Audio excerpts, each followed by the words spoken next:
I watched 8th Grade.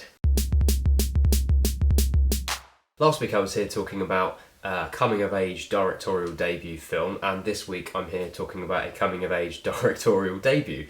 This time it's by Burnham, his directorial feature, and it stars Elsie Fisher as an 8th grade child trying to find her place in the world. And I can't remember the last time I saw a film which was so heavily built around a single performance, and that is so successful because of that single performance. Elsie Fisher is phenomenal as this role of Kayla, this 8th grade child. I believe every single word, every moment she's on screen, I feel like I am seeing a real person feeling real emotions, and that's from start to finish.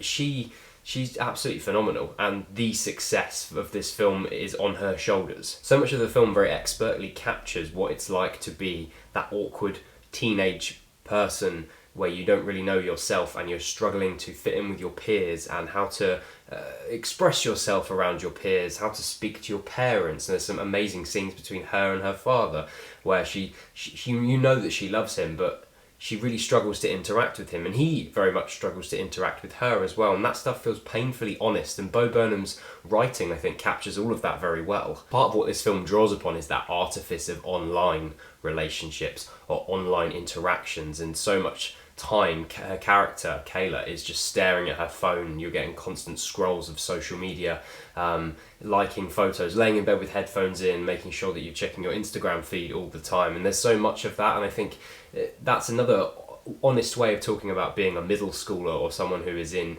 the early stages of secondary school, because that is what life is like now for teenagers, more so than ever. There's that obsession about being online, and you need to keep up appearances online, and that's handled very well.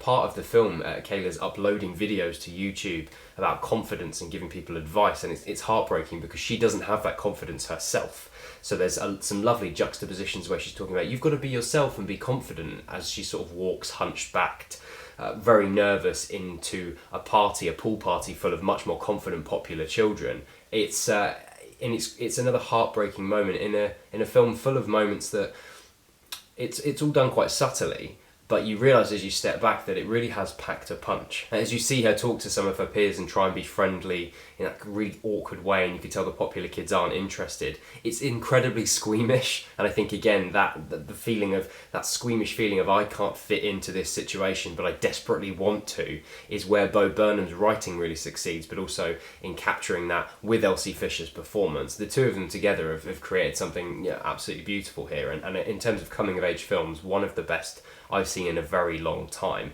I can't really compare it to mid-90s from last week because it's very differently done, and that was more in the cliches of 90s skateboard culture, and this doesn't really have a cliche to hold on to. It's maybe it's more honest, but then I think that's maybe a bit unfair on mid-90s. Different kinds of films, but it's nice to see coming of age films that you relate to, your earlier self can relate to, but also your own self now, looking back on what you were like as a child. I think you can relate to it from that as well. I think I'm just rambling, that makes no sense. But yeah, I really liked this film. It's also a really good reminder that the weird, quiet kids are usually the most interesting by far. So remember that, kids.